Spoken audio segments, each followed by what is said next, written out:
Senator Risa is recognized. What is the pleasure of the distinguished lady? Salamat po, Mr. President. Salamat po, good majority leader. Mr. President, dear colleagues, I rise on a question of privilege. The Under lady Rule may 39. proceed. Salamat tabi, Mr. President.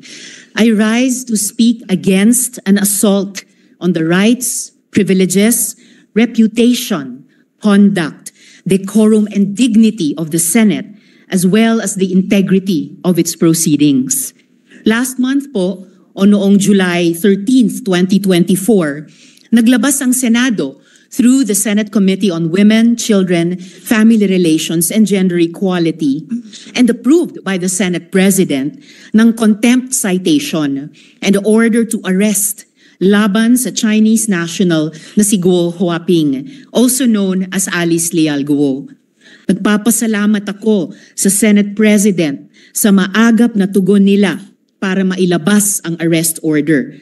At salamat din kina General Angkan na alam ko binuhos ang buong puwersa at lakas para sa operasyon na hanapin si Guo Huaping ng Senate OSAA. But Mr. President, I am now in receipt of information that this person was already in fact out of the country on July 18, 2024 to Kuala Lumpur, Malaysia. Ipapakita ko po ang dokumentong ito bilang patunay na pumasok sa Malaysia si Alice Guo. Siya po ay pumasok ng 12:17 13 seconds military time ng July 18. Kaya ibig sabihin, umalis siya ng Pilipinas sa gabi ng July 17.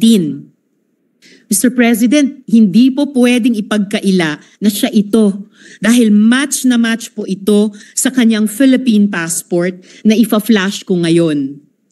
Maraming salamat sa NBI sa impormasyong ito. Patuloy ang pag-track nila kay Alice Guo.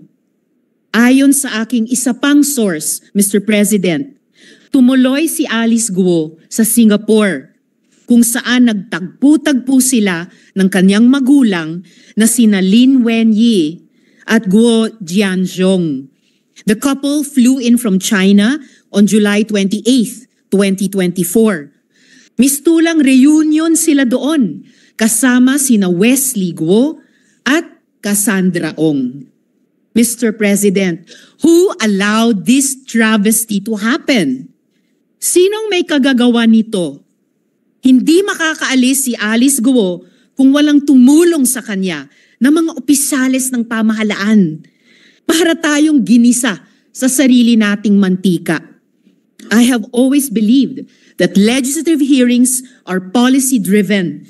Kaya nung nag-announce na ng ban ang Pangulo, sabi ko, we have done our jobs. Let law enforcement take the lead. Pero paano kung ang law enforcement mismo ang kailangan imbestigahan? What if they drop the ball? Paano kung sila ang dapat managot?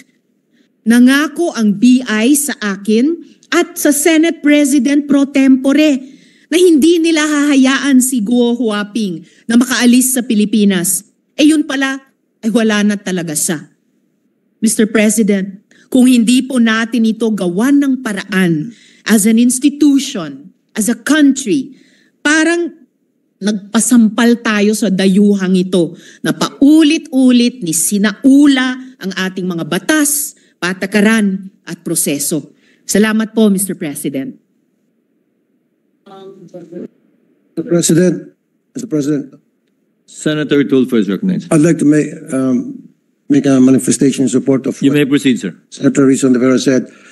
Tama yung sinabi niya, dapat gawa natin paraan. A few weeks ago, I did have a hearing sa Committee on Public Services at napuna ko po yung walang processing center. Ang lahat ng mga kababayan natin na umalis papuntang abroad, walang processing center.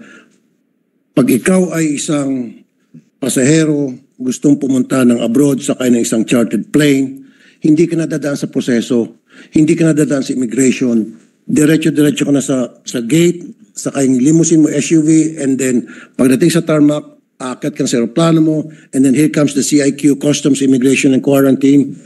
At kung yun ay kasabwat ni Alice Go, madaling makakalusot dahil walang CCTV na dadaanan. That's why I told people sa Mia, by the end of this year, kapag wala pa rin processing center ang mga chartered plane, ako po yung manggagalaiti, I will really raise hell. This is one example kung bakit ito si Alice Go ay nakalabas. I'm very sure, walang nakalagay kung anong aeroplano, right? Going out. I'm very sure ito ay lumabas through a chartered plane, through a private plane. So all we need to do is tanungin natin kung matitrace siyang kung sino, anong mga private plane ang lumabas o chartered plane ang lumabas that very day from the Philippines. Doon natin matatrack down. At sino yung mga CIQ, Customs, Immigration, Quarantine, ang nag-process ng kanilang passport sa loob ng aeroplano. Because ang nangyari ngayon, Mr. President, kahit na sinong Poncio Pilato sakay ng kanyang limousine, nag-charter siya ng plane, diretso na siya sa tarmac, and then aakyat siya sa loob ng aeroplano, bit ang kanyang mga maleta. Ito pa, yung pagkuha ng mga information, pagdumantay sa immigration, yun po ay useless. Yung biometrics, kinukunan tayo ng picture, etc. Useless po yun dahil wala tayong tinatawag na cross-matching. We don't have that capability yet. So ibig sabihin, itong si Alice Go, pwedeng bumalik to ng Pilipinas, mga kapusit na hindi natin alam, sapagkat all she needs to do is, same mukha niya, basta't palitan lang niya yung kanyang pangalan, makakalusot na siya. So this has to be changed.